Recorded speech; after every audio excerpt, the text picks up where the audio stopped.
Well, it's really lovely to see this. I must say this is a long time. It's over a year since we did a session like this on Zoom, but welcome to you all. It's lovely to see so many of you to our evening session, which we've called the Grassland Gap.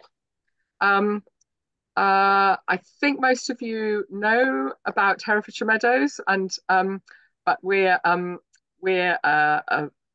Caroline Hanks, and I'd like to introduce my colleagues Rory Johnson, who's here this evening, who'll probably wave at you and say hello for those who don't know Rory, and also Caris Solomon, who are both Meadows advisors with Herefordshire Meadows alongside me.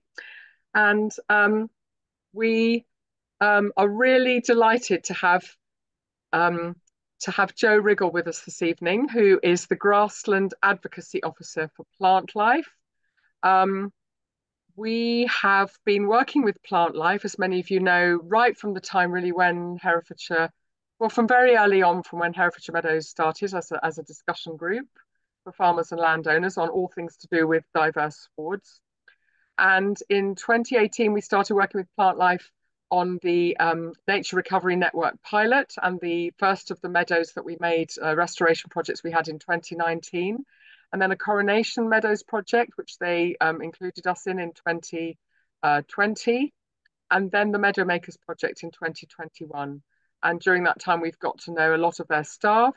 And we're delighted earlier this year the end of last year, to get in touch with Jo as the Grassland Advocacy Officer. We've been talking for a while about all the challenges that the grassland sector and grassland farmers face. And there was a lot of synergy with our ideas, lots of similarities in what we felt about those challenges. And I was really delighted to meet Jo at the Oxford Real Farming Conference, where she was part of a panel with Pasture for Life and the Floodplain Meadows Partnership, talking about the value of grasslands for it, not just monetary, but all sorts of the benefits and the real true value of grasslands. That was a very interesting session. So really lovely to have Jo with us. Welcome to this Herefordshire Meadows event. And before I hand over to Jo to run through some wonderful slides that she's got for us, I would just like to do a little bit of housekeeping, if that's okay. So we are going to record this session so that we can share it with other people who aren't able to make it this evening. And we'll be sending that with some follow-up notes to everybody who's booked in. If you're here if you didn't book in through Herefordshire Rural Hub through Fran, through that email, then if you'd like to have follow-up notes for this evening and the slides, then if you can just pop in the chat, if you can send a message to Caris Solomon, then with your email address, then she'll add you to the list to get those follow-up notes. If you'd also like to use the chat at the bottom of your screen, probably for most people at the bottom, there's a bubble with chat written beside it. You can type in there any questions that you have, any thoughts.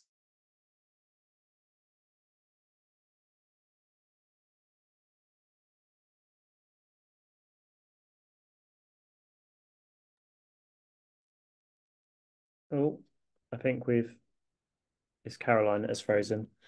I'm going to pick up where she left off.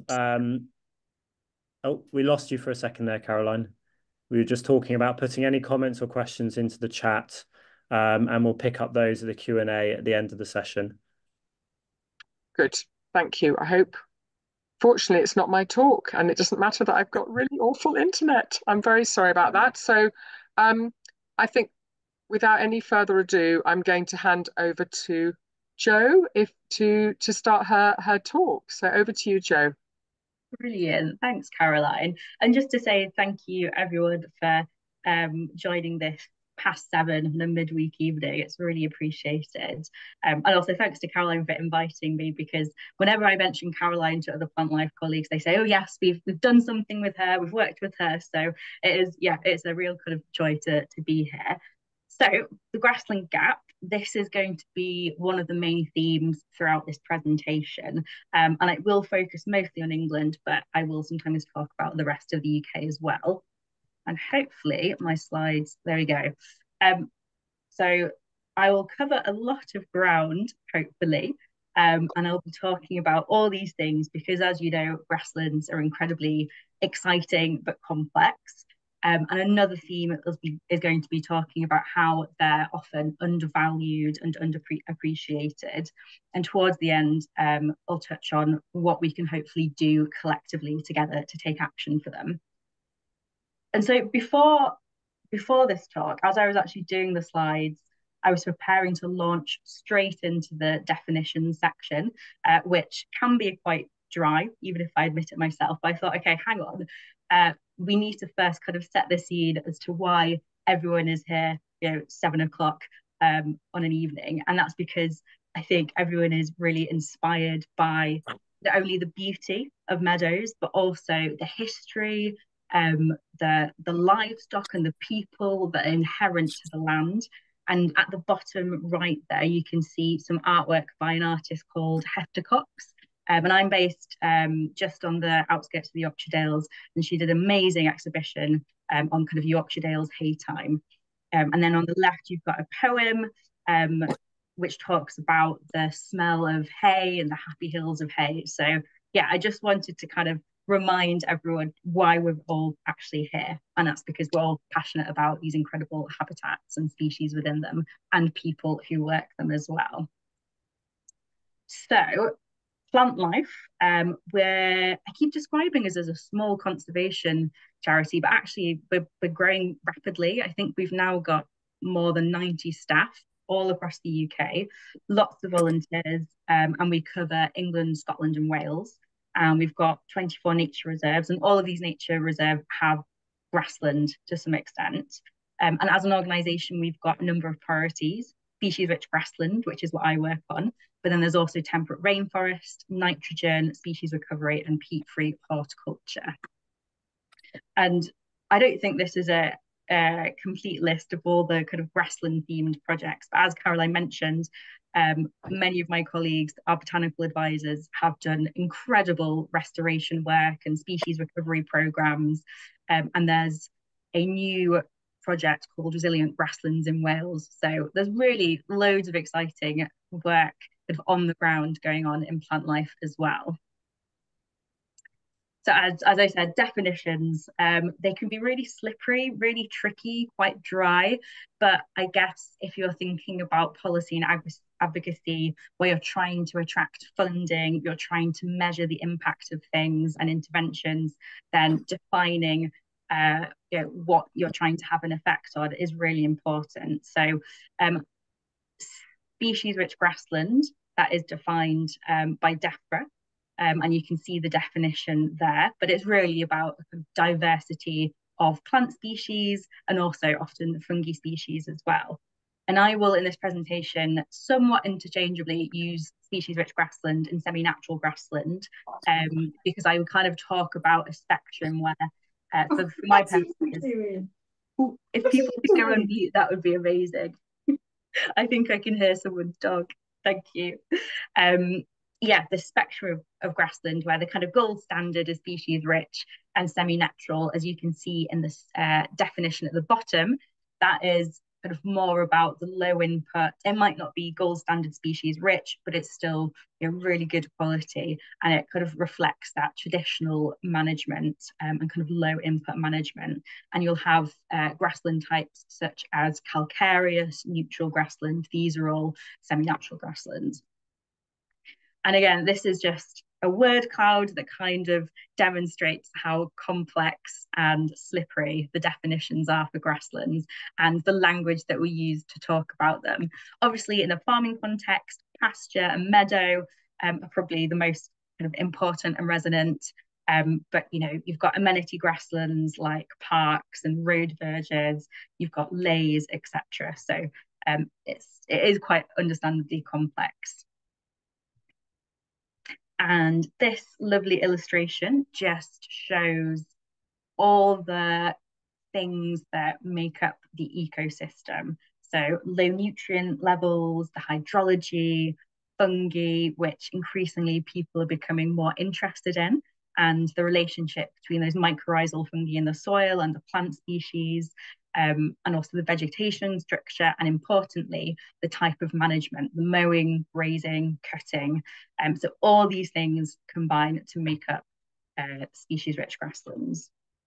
And I'm sorry, because this graphic is probably quite small on your screen, but this is to describe or this is to show how we in Plantlife like to talk about species-rich semi-natural grasslands and how we like to create a story around them, because often I think people assume that they're just a pretty space, just a space with nice wildflowers, which obviously they are, but there's so much more to them than that. And so we, I think a while ago, commissioned some films where they talk about grassland as a carbon storage space, a space for wildlife, a space for people. And as I go through the presentation, I'll talk about that in a bit more detail. But you can see in this circle some really nice kind of graphics and explanations of the different ecosystem services and benefits. And another buzzword that we quite like using in Plantlife is multifunctional. We talk about all these multiple benefits happening on the same piece of grassland. Healthy soil, clean air and water, increased pollination, all these things make it a multifunctional multitasker. And this is the Grassland Gap that I mentioned. And so I think we probably think about grasslands through a rose-tinted lens. You know, I'm to some extent preaching to the converted here. I think you already know how incredible they are. But when you look at the types of government policies, the funding out there, the private markets, most of it is geared primarily towards trees and peat.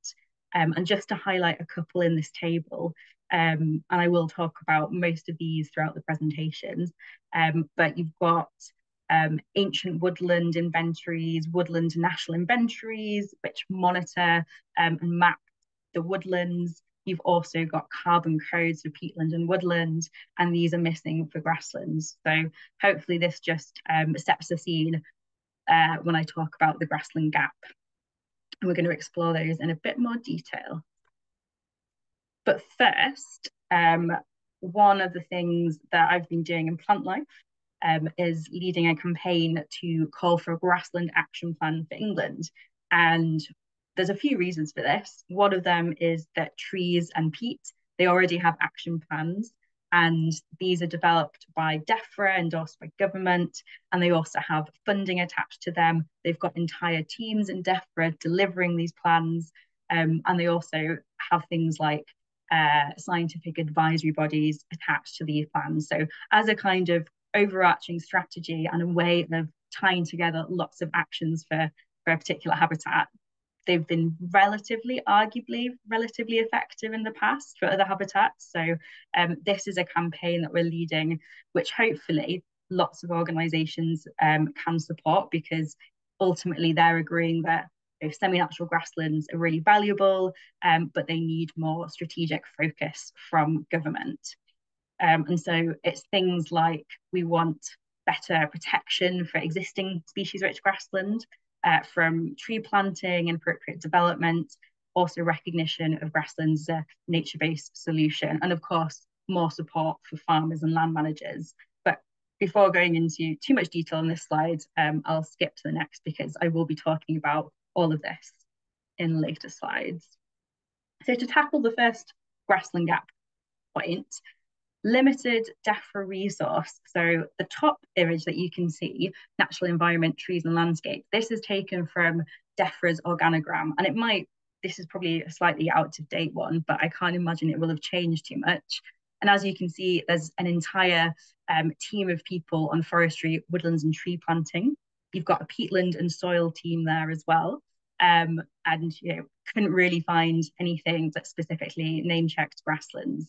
And obviously there's an entire future farming directorate, but as I'm sure Caroline and Rory and others will probably know, it is very hard to actually get them thinking specifically about species-rich grassland. They're having to deliver a huge breadth of things. So actually one of the first advocacy challenges is, who on earth do we talk to? It's also complex and opaque in DEFRA. Who do we ring up and try and kind of I was going to say something maybe slightly derogatory there, so I won't. But who do we know how to knock on the door? And so you can see that the DEFRA's trees and forestry team, they do a whole lot of work. The National Pollinator Strategy, they also have a DEFRA team supporting that. I mentioned the Agricultural Peat Task Force and the Trees and Woodland Scientific Advisory Group. So I think this is one of the first things that we're really trying to highlight when we speak to DEFRA and when we lobby government, that actually there needs to be more resource in DEFRA. And I'm going to dob myself in actually, because before I joined Plantlife, I did work in the civil service, not in DEFRA, in another department, but I kind of know firsthand how if you don't have anyone within the civil service who works on a specific issue, you don't have anyone who's an advocate for that issue, and people don't have time to think outside the remit of the work that they're doing because they're so busy. So I think it is really key actually making the case for grasslands to have DEFRA resource. Monitoring and mapping. So there's a few things here. Sorry, it's quite an information dense slide, but we have for grasslands, or Natural England has for grasslands, the priority habitat inventory, which is where supposedly all the kind of semi-natural priority habitat grasslands are meant to be logged, but people know that often the data is really out of date. Sites aren't on the inventory. It can be tricky to get your site on the inventory in order to access some funding streams. So it's quite a flawed system. And there's a really good blog actually by a person called Martin Allen called The Intermingled Pot. And he has done loads of kind of investigative work over the years. And he produced that map and did an entire blog post about issues around mapping and monitoring grasslands. So that is a really good blog actually if you want to get deep into it.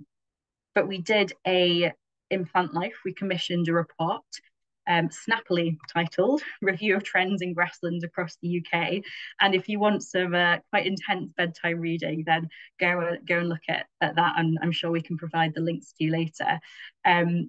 But this report looked at all the different data sets, looking at the declines of grasslands, trends and extent of semi-natural grasslands, and it found that actually it's really challenging kind of quantifying the total and actually having a reliable number. No doubt large declines have occurred, but because there's different habitat classifications, different types of monitoring, it's really hard to produce reliable figures. So that is a challenge for advocacy, but we'll get onto that in a second. And in fact, I'll move to the next slide. And so this is the report that I mentioned, and you can find it on our website. And just to pick out one data set, which I have personally found quite useful when speaking to people about grasslands. So it's a table on the left, which is from the land cover map, and it provides totals for proportion of country land cover, that's grassland, by kind of UK and also by nation. But then it also splits it out. So you've got semi-natural grassland and also improved grassland. And I think take these, I mean, the report also explained this, but do you take these figures with a pinch of salt? Because there's loads of complexities around how things should be classified and actually how accurate the data is. But broadly, these are correct. And I think it's really useful for us to make the case and say, you know, a huge percentage of the UK's land, 40% is grassland. That's a huge percentage. However, most of that is this kind of improved high input grassland. Dwindling proportion of that is the kind of good quality semi-natural. And in fact, you couldn't really even say that, you know, this is all good quality. It's probably not in good condition. And if you're talking about species-rich grassland, you know, that really gold standard within the semi-natural grassland spectrum, probably, you know, it's tiny percentages. And again, the report explores that in more detail. And so this report is looking at the different grassland data sets, and it produced criteria as to how you could assess how useful these different data sets are. It should be about coverage of specific grassland type, it should cover habitats on a national level, and it should be part of a collection that's comparable over time, so you can see that change. And the report surmised that actually the land cover map was probably the best data set though still has some flaws. And so there's gaps in the evidence, there's weaknesses for grassland, and so there really needs to be a programme of evidence building, the like that you see with peatland and with woodland, for example. And on the top left, this is a report from Natural England, Carbon Storage and Sequestration by Habitat. And for grasslands, the paragraph is an extract from it. It said that there remain significant evidence gaps for semi-natural grassland, carbon stocks and sequestration. So this is acknowledged in the scientific community that there are evidence gaps. And it was really interesting, actually, Minette Batters of NFU, she tweeted about species-rich grassland. She actually name-checked species-rich grassland, which I couldn't decide kind of how to respond to. And that was after the elm update, which again, I will get onto that. But I included her tweet here because she mentions the biodiversity and carbon benefits of grass, soon to be backed up by the brilliant work of Wakehurst Kew Gardens. And that is on the right. They have a programme of studies going on at the moment, I think concluding in spring. I could be wrong, I need to double check. And we're in fact in touch with them about the conclusions of their work. But they are looking at different habitat types and carbon storage within those, including grasslands. And they're also particularly focusing on mycorrhizal sort of fungi data as well, and how that interacts with carbon storage. So there are disparate pieces of evidence and evidence building going on, but our argument would be that it's kind of government's role and a strategy's role to bring them all together. But of course, Plantlife are trying to do a bit as well in building the evidence base. And last year, we saw a suite of different briefings and reports that we published. And I'll talk, I think, about all of them actually in this talk. So we've got a briefing about the Grassland Action Plan, grasslands as a carbon store, as I mentioned, the review of trends in grasslands and grassland ecosystem services. Grasslands as a carbon store. So this is a briefing I think we produced last year, yeah. So I've got a few diagrams, and this is the first one. Grazing and carbon storage and grasslands are really interlinked. So on the left, if you're imagining this as a spectrum, you've got higher input grassland, there's more livestock potentially, you're using fertilizers, and so overgrazing and tilling potentially, you're losing vegetation both above and below ground. You also have soil compaction, that's stopping the plants from growing back as quickly. You've got bare soil that will be eroded, and then through this bare soil, you're losing kind of more carbon as well. And then towards the right, lower input grassland, maybe there's different types of adaptive grazing practices, or maybe mob grazing, rotational grazing. But I think that the kind of key factors for us, managed grazing can build soil carbon and it stimulates root growth. And probably another diagram that I've got in a second will hopefully demonstrate this. But you've also got the added benefits for climate as well, because if you're not ploughing or tilling permanent grassland, that is also reducing the greenhouse gas emissions from the farm machinery. Without the fertilizer, again, you're preventing greenhouse gas emissions during the manufacture and application of that fertilizer as well. And you've got the added benefit of lower input costs for farmers. This was a nice, thanks Caroline, you sent me this one. So this was another nice diagram where on the left, you can see full plant growth, there's no grazing, full root growth and function. As you move further right, 50% leaf area grazed, actually the root growth and function isn't impaired. But as you move towards the right, a greater proportion of the leaf area is grazed. That then affects what proportion of the roots kind of stop growing or start to regrow. And so you can see how the kind of intensity of grazing impacts the root growth, which is then also linked to carbon storage, the plants draw down the carbon into the soil and emit them as root exudates. And finally, another lovely, I love this image, this diagram. So this shows a floodplain meadow and all the different rooting strategies below. And one of the reasons that you can say species-rich grassland store more carbon than improved grasslands in the same hectare is because they have these long, complex, diverse roots and kind of rooting strategies in terms of how they access nutrients and minerals and water, and how they can then draw them down deep into the soil. And they have community complementarity as well. So it means that because they have kind of different approaches to accessing nutrients, and also I'm using my hands because I'm trying to describe it, because they kind of compact close together in the soil, so they can really kind of, rather than being the same shape and taking up lots of space, they can kind of get really close together, so you can pack more roots in. This then allows them to this kind of increases their ability to grow and produce root biomass and things. So because there's this diversity, they're able to draw down more carbon into the soil. And also healthy soils as well. You mustn't forget that they have increased microbes and ecosystem engineers like earthworms, and also mycorrhizal fungi as well, which are all facilitating this carbon storage. And you can see when you're looking at soil organic carbon, which is a type of carbon, stored in the soil, it's in the name.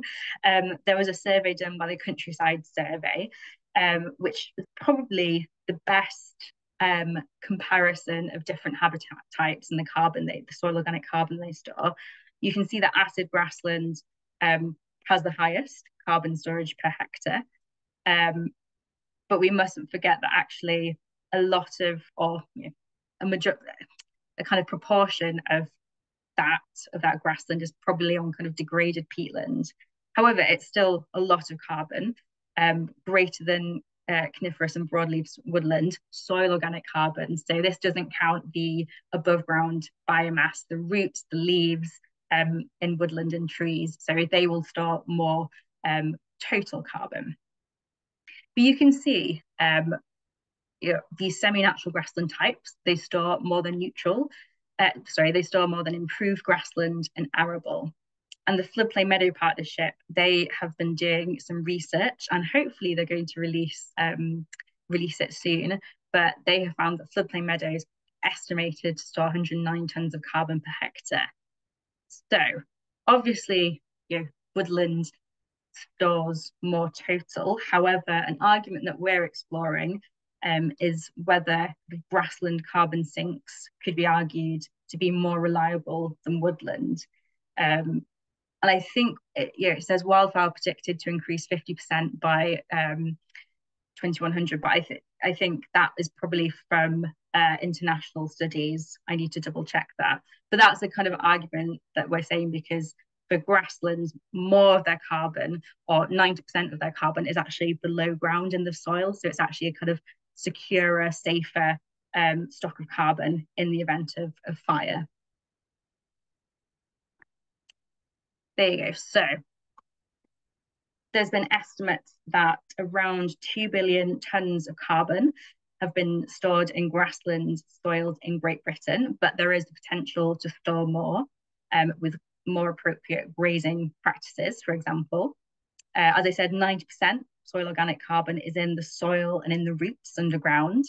And actually 60% of the soil organic carbon, that is at depths in the soil below 30 centimetres. And this is important because actually carbon accounting methodology, that measures only to depths of 15 centimetres in grassland, whereas compared to other habitats, it measures up to 100 centimetres. So that is all part of the story that grasslands are being undervalued. And thinking about kind of policy, how does this then play out in policy if grasslands, if the carbon storage potential of grassland isn't really understood or it's being undervalued? One of the ways is in the UK's climate policies, and this is an example.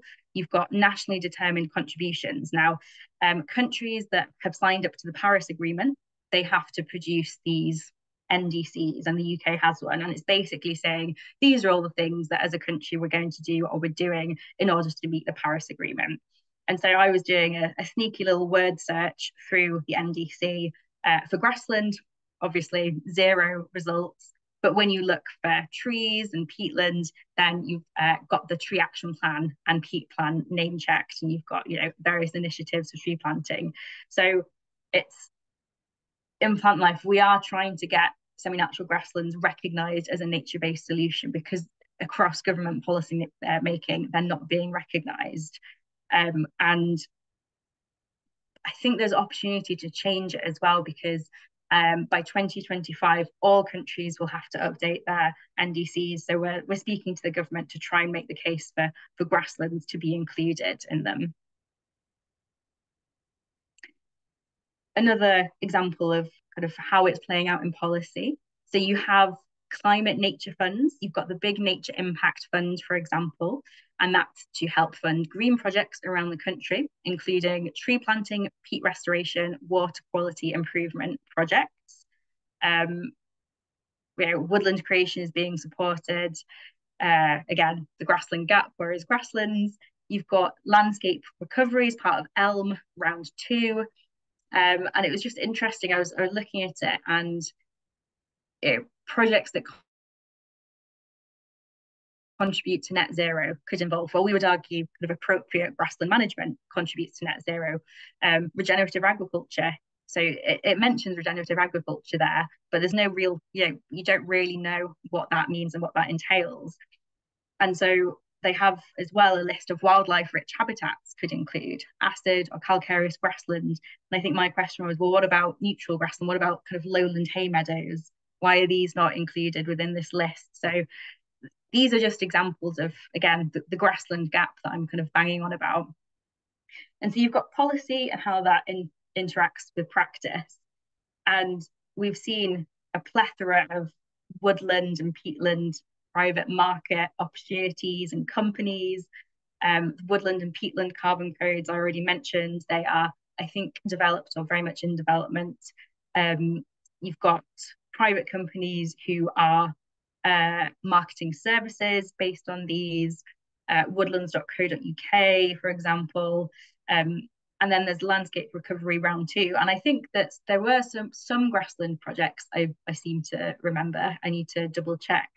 But, it was interesting in the criteria, they were being assessed for feasibility, costs, environmental, social benefits, and impact on food production by a panel of subject matter experts. Now, I have come across many people with the view that species-rich grasslands are not productive farmland because you've got to reduce stocking densities, and and I think we're trying to counter that narrative by saying, well, it is still inherently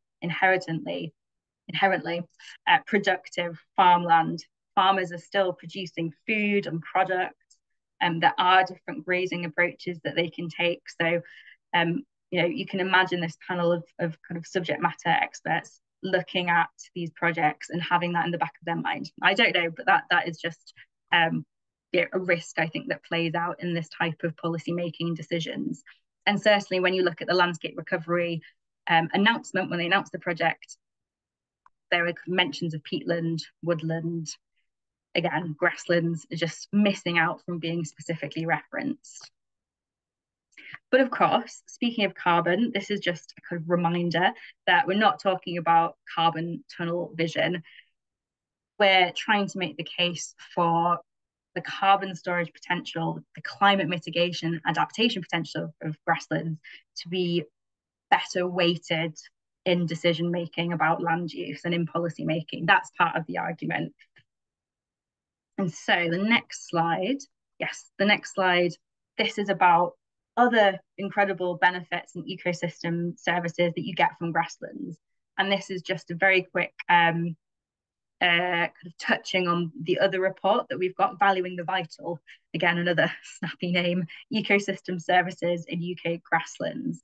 And this slide was just to make the point that in order to actually reap the rewards of these benefits, cleaner air and water, healthy soils, pollination services, then actually your grasslands, they need to be in good ecological condition. It's no good if you have degraded, sad grassland, you're not going to be getting the benefits. And they have to be, for the most part, connected habitats, not like the tiny, again, sad little fragments of grasslands.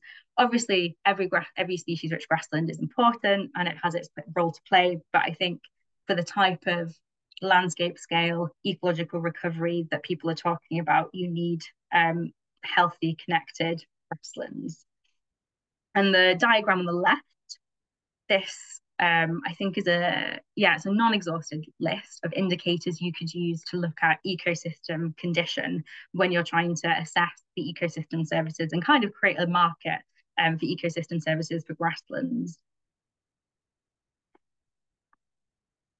But yeah, I won't spend too much time on that report because this is probably a good one to spend more time on. This was our most recent report, farming income for semi-natural grasslands. Dense report, which you can see from this contents page, and I'll try and pick out some of the key points and the key things that we use in advocacy. But essentially, we were trying to, with this report that we commissioned, explain some of the specific challenges that livestock or semi-natural grassland farmers face, and think about how they can, or what barriers they face when they're looking at their financial resilience, but also thinking about the potential returns that they might get for managing their grassland for all those different benefits. And so we're trying to strike a balance by, explaining some of the challenges, but also we've included some case studies from Pasture for Life farmers or Pasture for Life included some case studies to show and demonstrate proof that farmers are already doing amazing things with their grasslands and they are already incorporating it into a resilient farm business. So hopefully this report strikes that balance. Just to pick out a few things. Context. The table at the top we've already covered, that's just the land cover map. But the bars on the left, this shows just how much of UK land is used for agriculture, 71%, that's an awful lot. And when you dig into that, then a significant area of that agricultural land is actually grassland. So 70% of that land in the UK is grassland. So a whopping 80% is grassland in Scotland, 40% in Wales. It's still a chunk of grassland agricultural land. So if you're thinking about nature, climate, sustainable food, there's an awful lot of land to play with and to kind of think about. It could be a huge asset if the kind of policy making and reward for farmers is right. And the report also then explores how farming is completely kind of dependent on different contexts, whether that's type of land or topography, and you've got pasture classed as less favourable area and they have distinctive challenges. So it tries to explore some of those particular challenges for different farm types. Again, sorry, this is a very dense slide, but the first bullet point, FBI stands for farm business income, and I believe you can think about this in terms of net profits. And so farms dependent on livestock grazing, they have, compared to other farm types, some of the lowest net profits, lowest farm business incomes. And so for them, direct payments that they get, that's 100% of their farm business income, which in a nutshell means that they'd be operating at a loss without them. And if you look at lowland livestock farms, they get 13,900 per year, and that's compared with average UK farm FBI of 72,000, which is obviously a huge discrepancy. You've got increased input costs as well, 24% rise in animal feed costs, and then more than doubling in fertilizer prices. And I think also kind of an interesting point was there's no such thing as an average farm. Actually, if you look at the figures for average farm size, 81 hectares, it says. However, actually half of these UK farms were under 20 hectares. And so if you use the median farm size, that is about 20 hectares. So I think that's really kind of important to bear in mind that actually there are loads and loads of much smaller farm businesses as well. It's not kind of this average large farm that you might maybe expect if you look at some of these figures. So, and just to say with this report, it was kind of externally commissioned, so Plantlife might not agree with everything in the report. And so one of the tables that they produced was adapted from a study on a Dutch dairy farm. So I think maybe slightly less relevant, but I think this was really the only kind of study like this that they could draw on. So this was just to try and map out the various barriers and try and categorize the barriers that farmers might face if they're trying to shift towards more nature-friendly farming. And I'll pick out a few in particular of interest to us. Difficult to penetrate and coordinate the stacking of incentives, like the stacking of different income opportunities. And I know that is, I mean, it's impenetrable to me, and I try and kind of understand it. So it's really challenging for farmers to kind of look at the different income streams and what they may or may not be eligible for. Limited markets for ecosystem services, no grassland carbon code, no grassland kind of code. Consumers are unwilling to pay a premium for nature outcomes. And I think one of the more public-facing things that Plantlife are trying to do is get the general public to understand a farmer's role in meadows and species-rich grasslands, and how actually that management with livestock produces the floristic diversity. And so trying to get the general public and MPs to see the value of grasslands in this case, and then, you know, would they be willing to pay more of a premium for those nature outcomes? Agricultural training not focused on nature outcomes. I mean, I think it depends on obviously the training provider and things, and I will talk a little bit more about this when we move on to the elm section. But as you know, grassland management can be really, really complex. So it does require like really bespoke advice sometimes. And you know, I think a lot of the kind of traditional agricultural advisory services, that's just not what they're geared up for.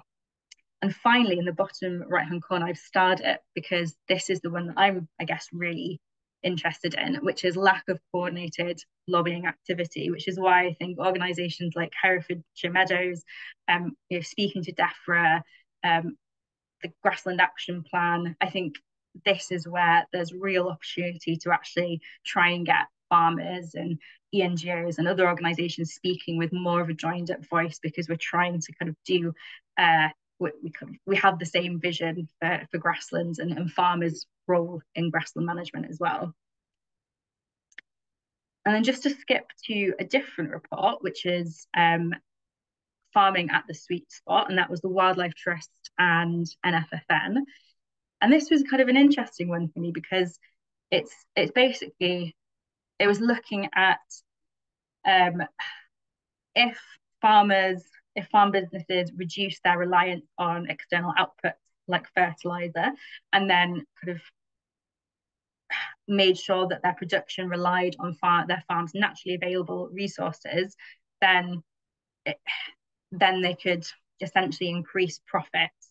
I think that was the kind of theory behind this maximum sustainable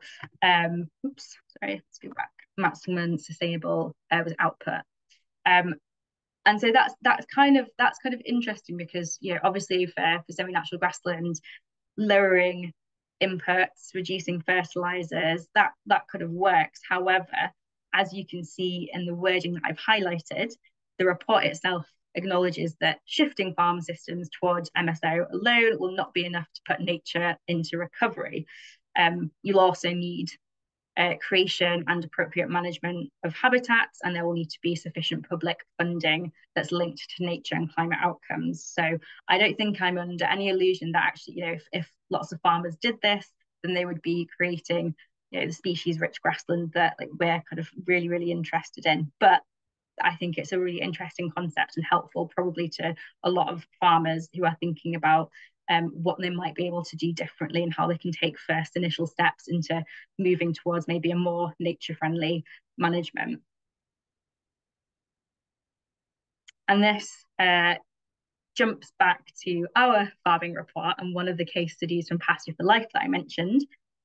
This hilltop farm comes from relatively close to me, North Yorkshire. And again, this was us trying to make the point and make the case that some farmers are already doing incredible things, and already they are transforming their farm business. And so they had, I think, inherited their farm from one of their fathers, and it was very kind of intensive management. It was very conventional, but then they were they described it as a pressure cooker. They felt that they were just under more and more increasing pressure for their livestock to get bigger, better, faster, and to increase production that way. And so actually they realized that by moving to a very low input system, then that would be beneficial financially. And they say that their stewardship payments, that made the business more viable. And so I also included that barriers table that we had previously in the report, just as a reminder that obviously it's incredible when some farmers can achieve this and it is financially viable, but actually we probably need to be addressing most of these barriers for individual farmers to try and shift more along this spectrum into more semi-natural grassland management. Maybe we can tip some of them into species-rich grassland management, ideally. So it is really tricky, it is really complex, and it is understandable that kind of farmers are really struggling to do this. But we do have some incredible advocates and case studies out there. Oops. Yeah. So elm payment rates. And I think probably you're all aware of this because it happened in January. The farming minister at the Oxford Real Farming Conference announced some updates to elm. And I think Caroline will remember quite well because Plantlife were about to go on and give a panel discussion, and the farming minister made the announcement. So everyone was kind of looking on their phones, trying to scrabble around and understand what on earth he was saying and what the updates meant. So it was all slightly chaotic, but there has been some time to think about these updates. And I guess, it is a celebration that when you look at the management of priority grassland habitats and the creation, you can see, and the restoration towards species-rich grassland, you can see a pretty huge jump up to £646, which is, I think, reason to celebrate. And I think it is reflective of the amount of work that lots of farmers and farmer organisations have done in kind of lobbying DEFRA and the ministers and engaging with them and saying, look, grasslands are valuable. You also really need to reward the people who are already, managing them well. Also, there's a new species-rich floodplain meadows option, which is fabulous to see. Love that. However, the devil is in the detail. And so if you look at the SFI payments for low, no input grassland, it's still stuck at £152. And I think one of the challenges is, compared to lots of other options, it feels very low. And if you're thinking about decision making, if you look at herbal lays, which I think are above £300, it is, I guess, very kind of tempting when you're thinking about where you can make your money. And one of the issues with a herbal lay option is actually permanent grassland is eligible, but there's very few safeguards around the grassland that can be entered into herbal lays. So actually, maybe grassland with some restoration potential, maybe kind of okay-ish quality grasslands can actually be entered into herbal lays. So that is another risk, that it means maybe we're going to lose more kind of pretty good quality semi-natural grasslands without better safeguards in terms of what you can enter into herbal lays. And here was just some of the reactions on X. I keep forgetting it's not Twitter, it's X, isn't it? And so one of the concerns initially was about the fact that you needed to have your grassland on the priority habitat inventory on Magic Map. And previously in the past, there's been issues with actually getting it on in time. Natural England managed their inventory, and I think there's been lots of lag and various issues. However, on a webinar with Janet Hughes of DEFRA, one of the directors there, she did say that actually, you don't need to have your grassland, your priority habitat on the inventory in order to apply and be successful. You just have to have an endorsement. And I think the question we've now put back to them is that just Natural England endorsing? Because if it is, then I don't know how much capacity they'll have, or are there going to be kind of other external people who can do this endorsement, and who are they, etc. So again, devil in the detail, but that's a kind of interesting point. The thread on the left talks about wax caps, beautiful fungi, and it could be feasible that actually you can use grassland for target features to kind of get paid for managing your wax caps. But as I said, there's over half of UK farms are under 20 hectares. So understandably, especially smaller farms, they might be worried, and some of them, we've got feedback, are worried about putting lots of effort into applying, not getting it right, not managing it right. So there's obviously the kind of risk aversion, understandably, for those options.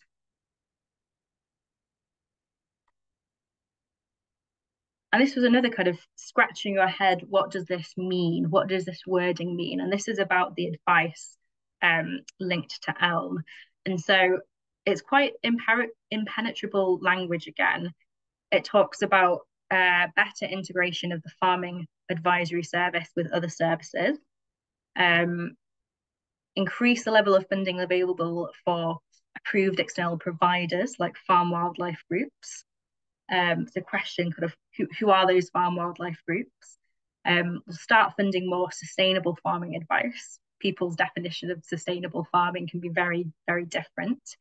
And so, again, these are questions that we've now put back to DEFRA to try and get more detailed responses to, because some of our concerns are that DEFRA really need to be providing free or really low cost advice for farmers, because that is essential for species-rich grassland management. They require often bespoke guidance.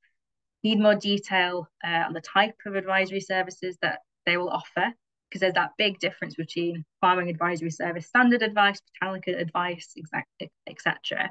Because I think a risk without accessible advice, farmers could be looking at more kind of understandable, maybe more lucrative options, and kind of choosing those, again, understandably, if things are really unclear, or they just don't have the confidence to do something different. And there's going to be a section on private markets now, because in the agricultural transition plan update, they name checked a few things. So British Standards Institution developed a range of nature investment standards, clear rules for how farmers can access payments from nature markets. And you've got a few funds like the Natural Environment Investment Readiness Fund. All these acronyms are an absolute mouthful to say, and Nature Impact Fund as well. And I think my question would be, well, actually, how are grasslands going to stack up in these calculations and the assumptions that they're using in order to develop these standards? Because as we've seen, grasslands can often be kind of undervalued in some of the methodologies that they use. So this is an opportunity, but also a risk for us as well. Leads us nicely to biodiversity net gain. And I was trying to find a nicer diagram and image, but this was really all I could find on BNG. But it's, in a nutshell, it's developers from now onwards must deliver a 10% uplift in biodiversity. So if they destroy some habitat, then they need to, first they need to try not to destroy it, but if they have to, then they must try and compensate for that. And that can be on site, so they can recreate or restore some habitat on site, or they can do it off site. And so that's, I guess, where farmers and land managers come in, because they could be paid for restoring habitat off site as part of this biodiversity net gain market. And this is an interesting one to watch because it's pretty new. And already, so on the right there, there's an organization called Gaia, who are kind of a market, I think some kind of ecosystem service seller and marketplace. And I looked on their website and they have grassland BNG units for sale, and they're positioning themselves, I think, as some kind of broker. This is all very new, and you kind of wonder, it'll be interesting to see the types of practices that organizations are developing. And just at the top, Saim, they did a really interesting and insightful blog actually, where they'd been looking at the metric that BNG uses. So it's how developers assess what types of habitat they can kind of use as compensation. And when you run the metric, actually, Saim found that actually some of the more, I don't want to use the word mediocre, even if they use the word mediocre, but it just means the kind of less species rich, I guess, grassland habitat types, these other neutral grasslands, they were actually more lucrative and easier for a developer to deliver.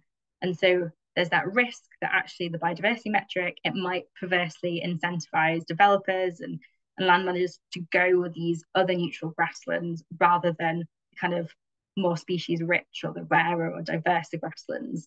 And it's not to say that these ONG grasslands don't have a role. They have species that rely on them, etc. But it's just another disincentive to species-rich grassland and that kind of gold standard grassland in yet another policy. So another grassland gap, if you will.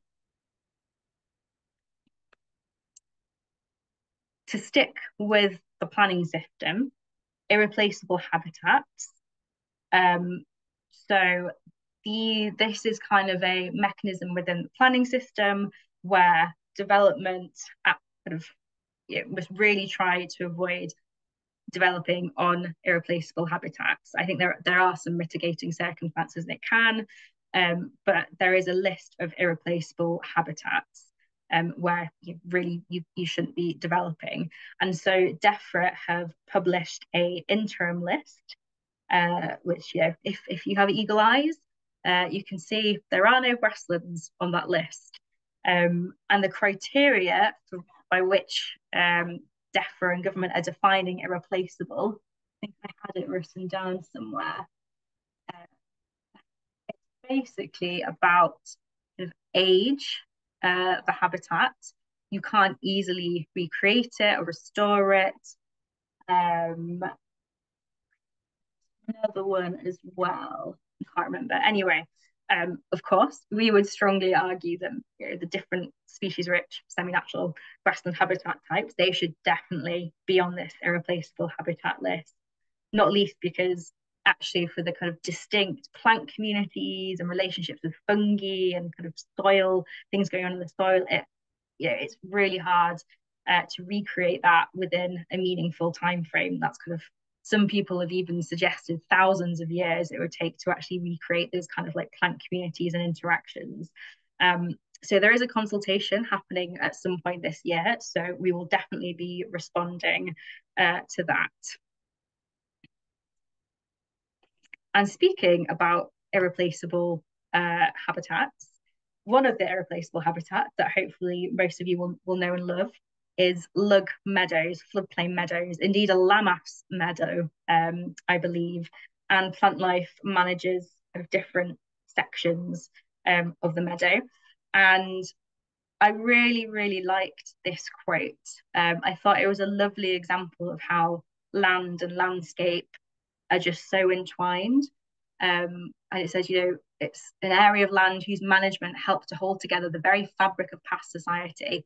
Without lug meadows of this world, there would have been no Hereford Cathedral, no Mappamundi, perhaps not even Hereford itself. So it's kind of, I mean, it could be a stretch of the imagination, but I also like to think that it's really true because you've got all the people and the agricultural workers who made their homes around this land and whose practices have now influenced their heritage, their ecology, their structure of the land. And so I think it's just a really, really great example of kind of how irreplaceable these habitats actually are.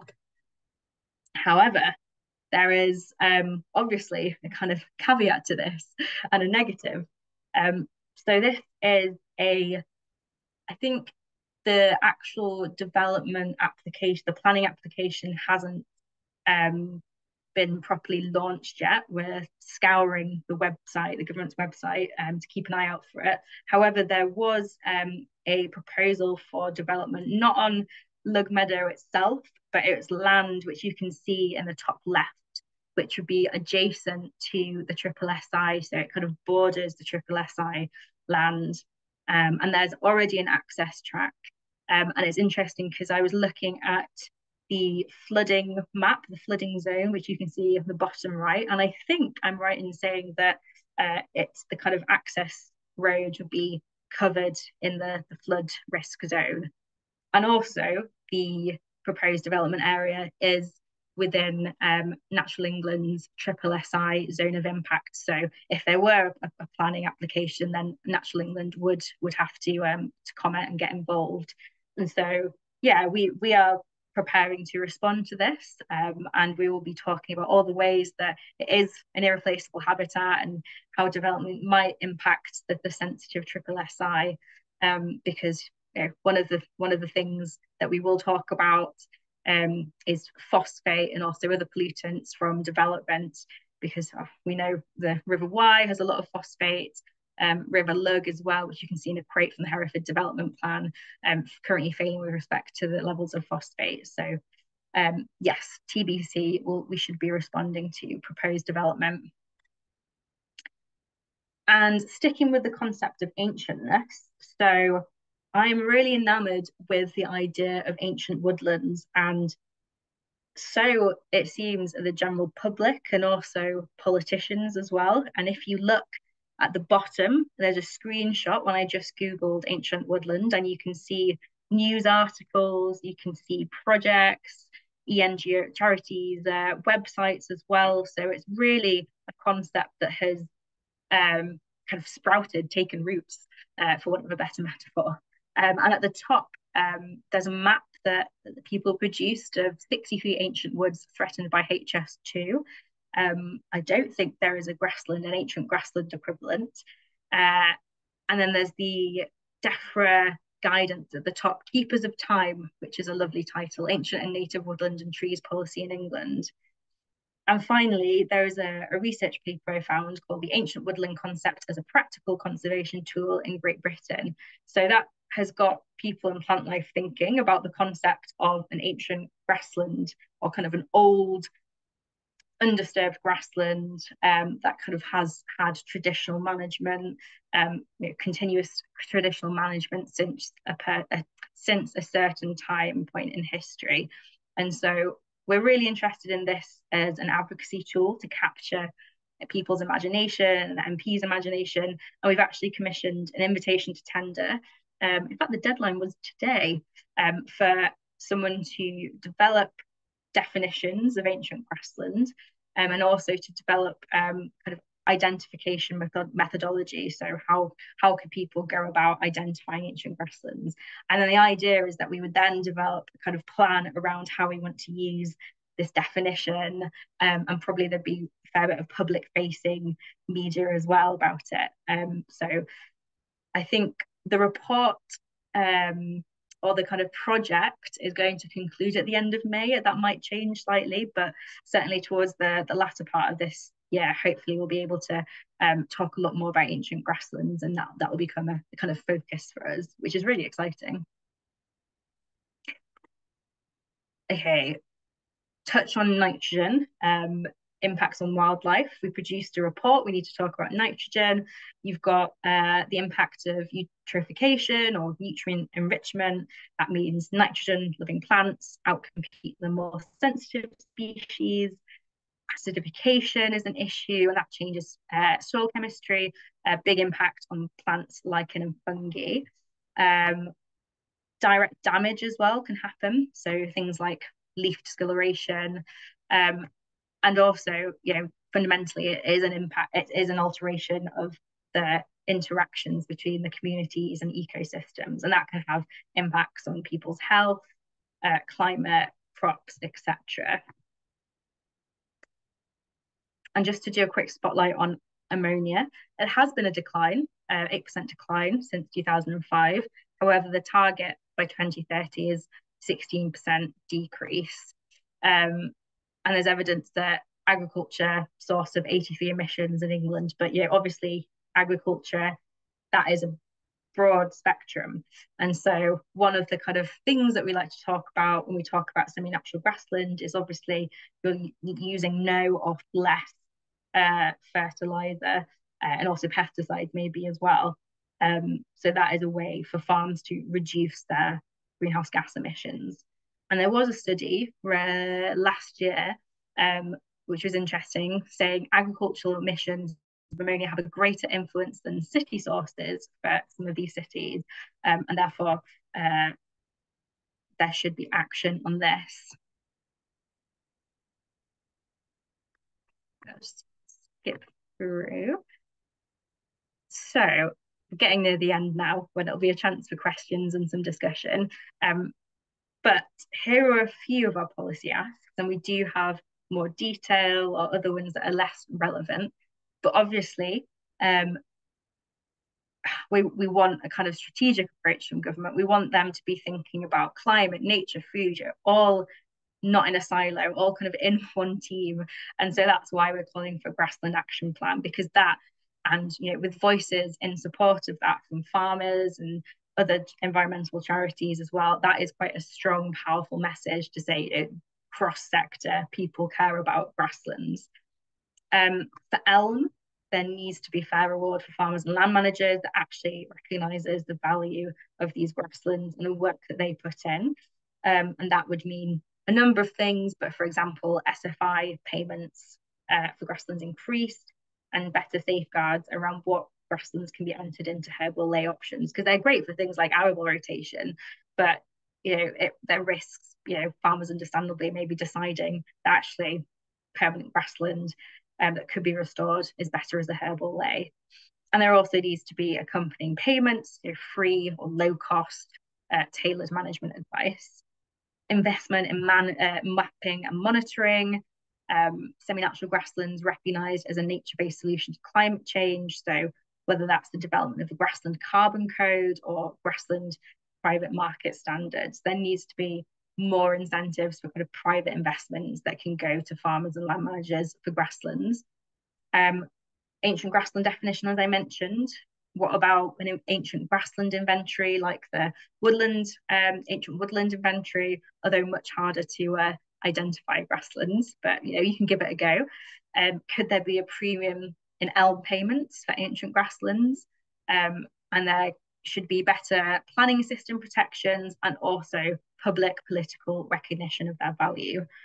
For nitrogen, legally binding government targets for reducing ammonia and nitrogen oxide emissions with action plans, and also it's about really clear regulation, incentives and advice for farmers to support them to reduce ammonia emissions where possible.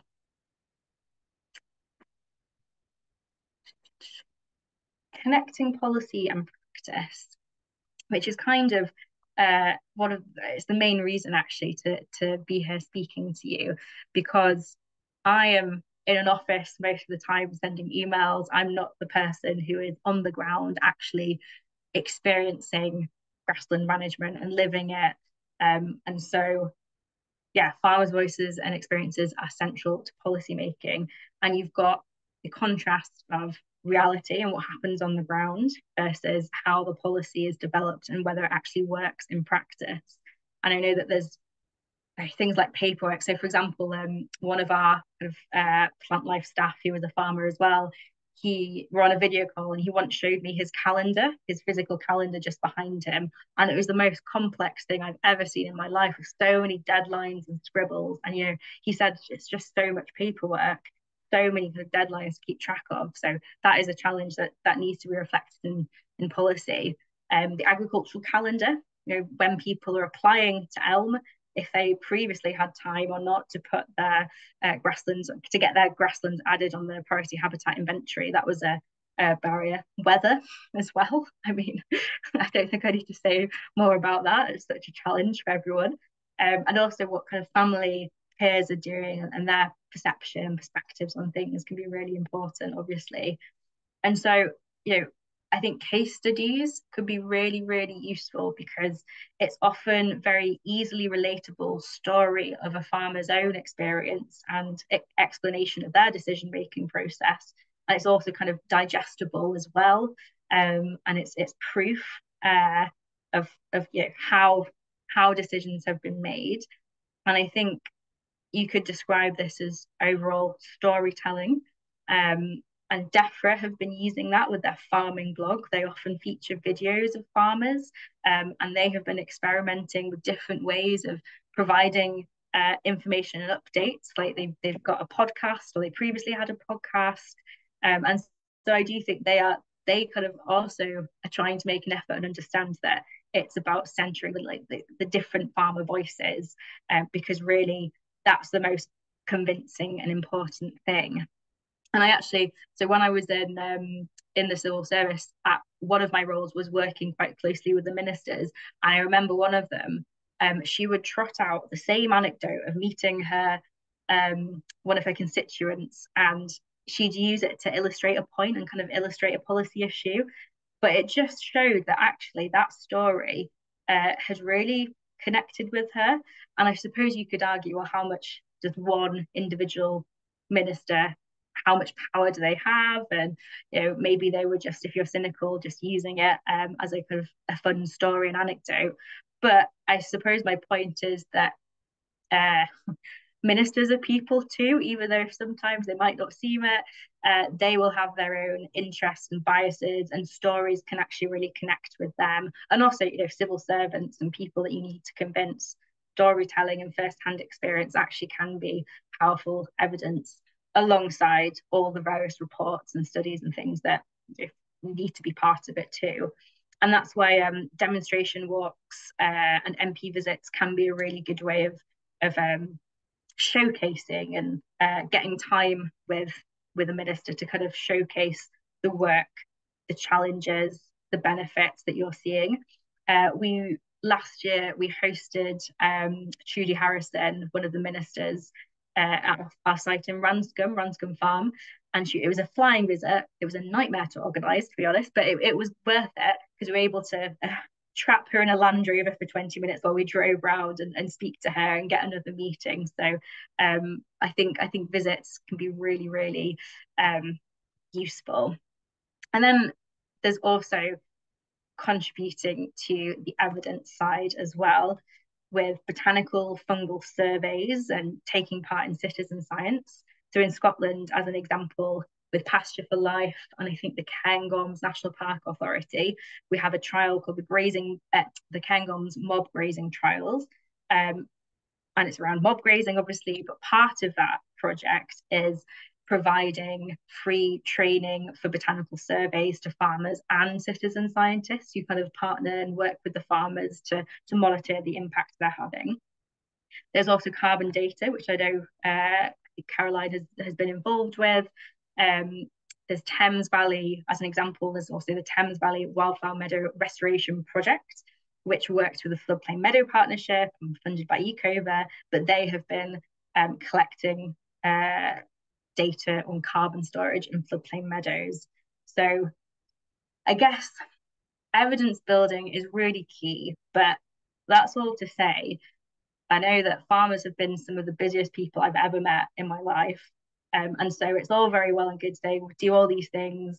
But, I guess at the end of the day, just having a conversation with each other and with friends and peers and things, that can sometimes be enough just to kind of start inspiring those small changes.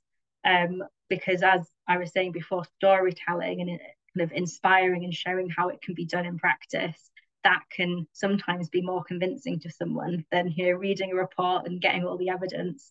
So I think that's one of the main things I'll say. It's definitely about kind of speaking to people and inspiring in that way. And I guess that's why I'm so pleased to be here, and I'll be able to listen to you and talk to you and hear some of your questions as well, because it's all part of that kind of inspiration process. And that, I guess, brings me back to one of the first slides I showed, which was about being inspired by the meadows and the wildlife, etc., and the people. And I guess that's quite. I was going to say that was quite a nice conclusion, but actually, as I was finishing off doing the slides, I found another slide.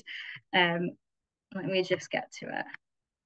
Yeah, so I thought let's finish on a nice inspiring thing. And I knew that there was a quote which said, "Many eyes go through the meadow, but few see the flowers in it." And I thought, what a lovely quote to end on. That's very apt. But then when I Googled, I don't know if you'll notice, but actually none of the images actually really show meadows. There's even a beach, which is just it's just ironic, isn't it? So yeah, I wasn't sure whether to laugh or cry really, but I thought actually that is probably another good illustration of what we're up against in trying to actually communicate the value of meadows.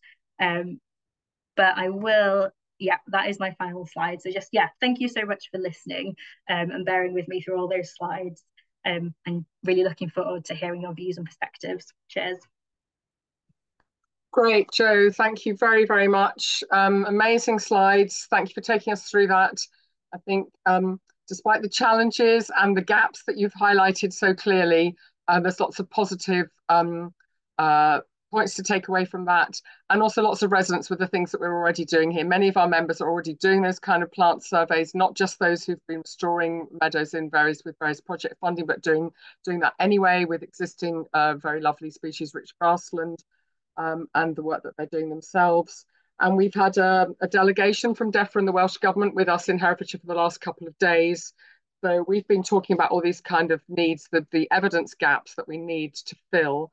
And we're very hopeful that there'll be some funding to help that research take place in Herefordshire so that we're not entirely reliant on the time and the goodwill of our farmers, although it would be wonderful if anybody wants, obviously, to get involved, but to bring in some scientists and other researchers to do some of that evidence gathering. So something really exciting is starting in Herefordshire, I think, and it will include grassland as a big part of that. So I'm going to thank you very much, and I'm going to hand over to Rory and Caris now have been looking at the questions. We've had quite a few. Rory, do you want to come in here and start that process going?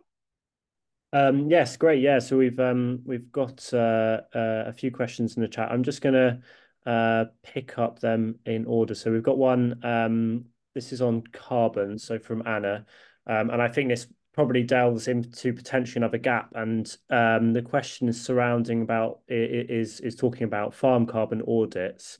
And how sort of fine detailed and nuanced they are. So whether they take into account the area of grasslands on the farm, whether it's improved and unimproved, and obviously the differences that we see, the big differences we see between those in terms of carbon storage, and also the grazing protocol, as you saw in your slide there.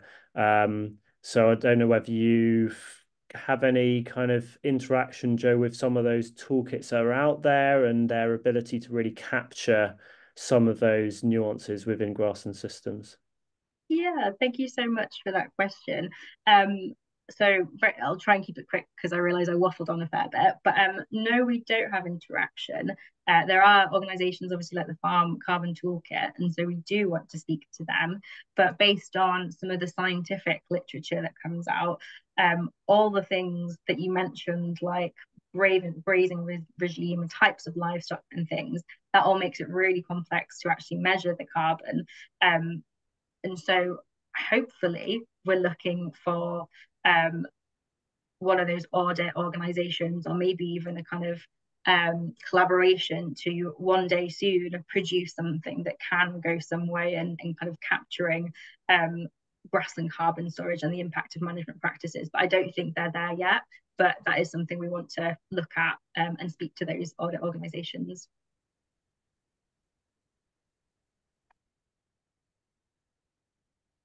Great. Yeah, I think we sort of potentially have covered it in you sort of mentioned that the penalisation in BNG that species-rich grassland can have because of the metrics and the difficulty multiplier metrics.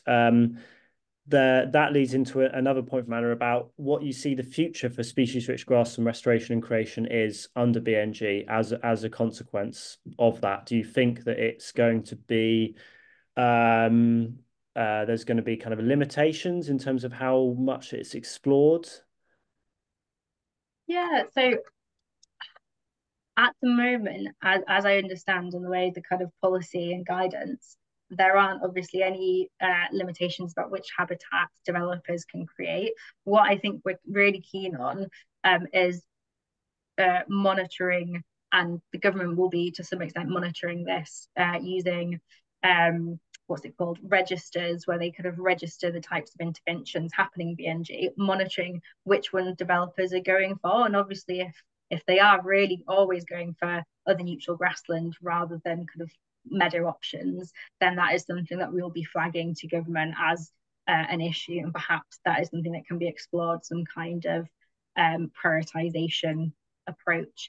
But I guess another kind of option is local nature recovery strategies that are being developed.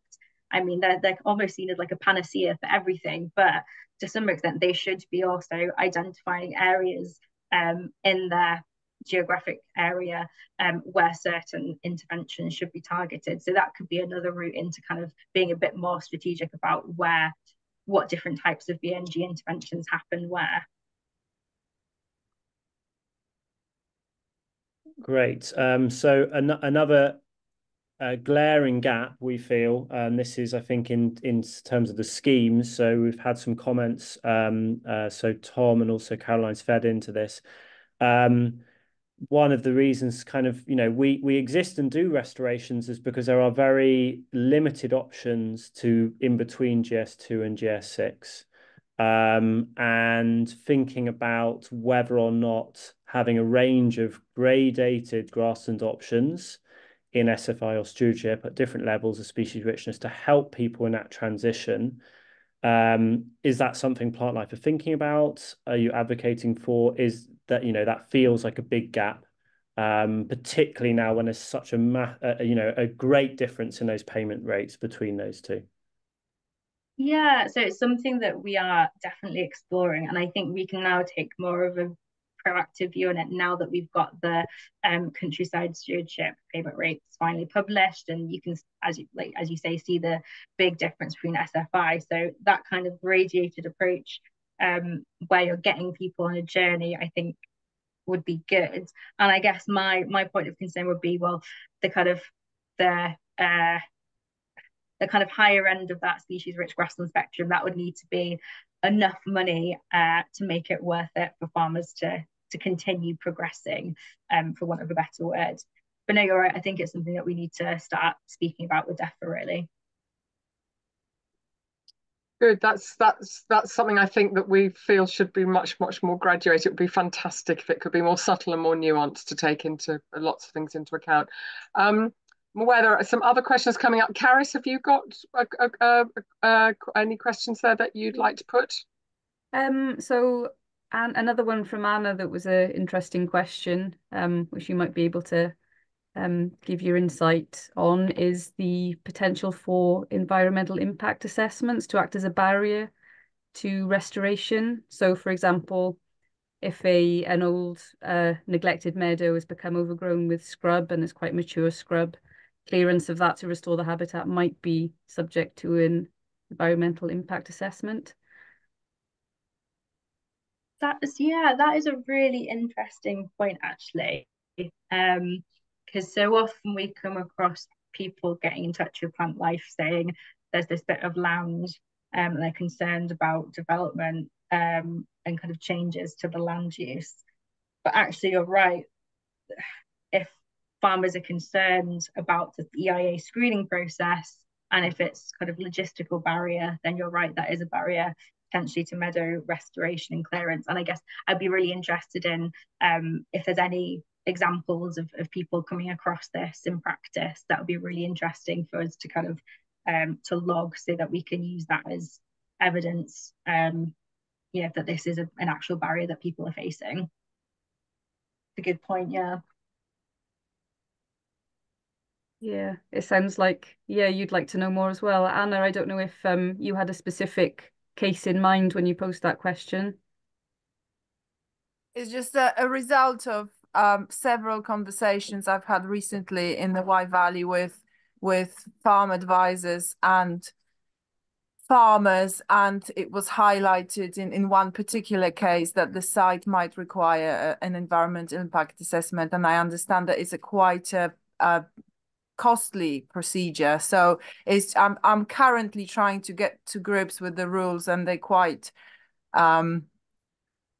vague. Is vague the right word? Complex. Yeah. So, but we can continue this conversation maybe later on as well. But it's something I wanted to get a bit more understanding on. Also, I cannot offer any sort of detailed insights, but yeah, a query really. Okay, so there's an Aussie issue and something to action. So, think, Rory, is there anything we want to? We've only got a couple of minutes left now. Are there any other questions in the list there? I'm thinking we've pretty well covered most of them. Yeah, I think, yeah, we've got an additional comment just coming from Tom about this is a real-time thing.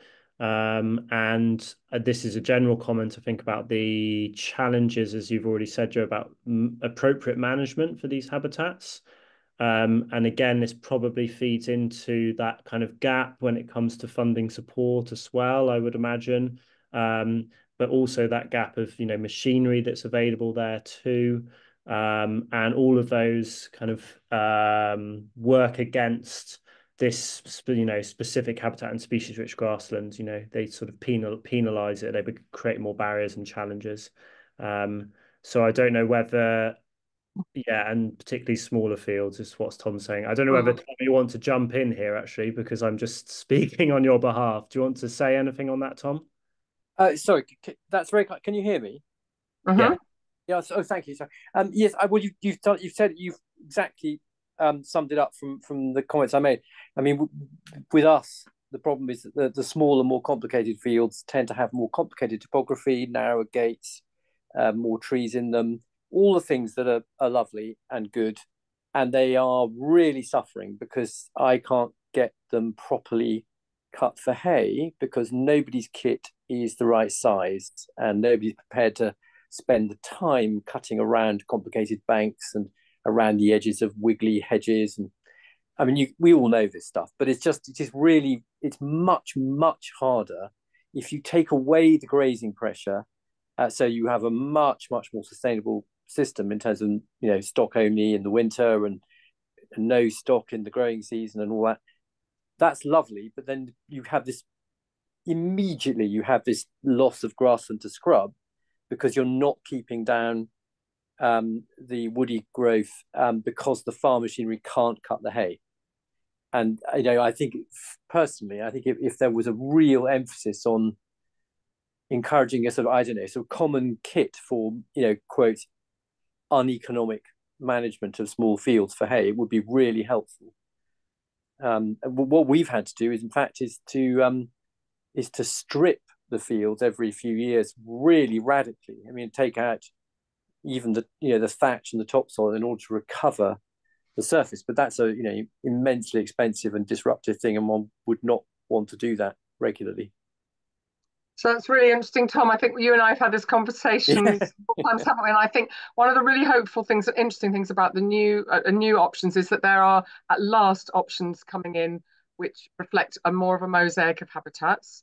And we have to remember, so for some people, that wood pasture options and a wood meadow option and payments for having a mosaic of habitats allows for things to happen at a slightly different scale.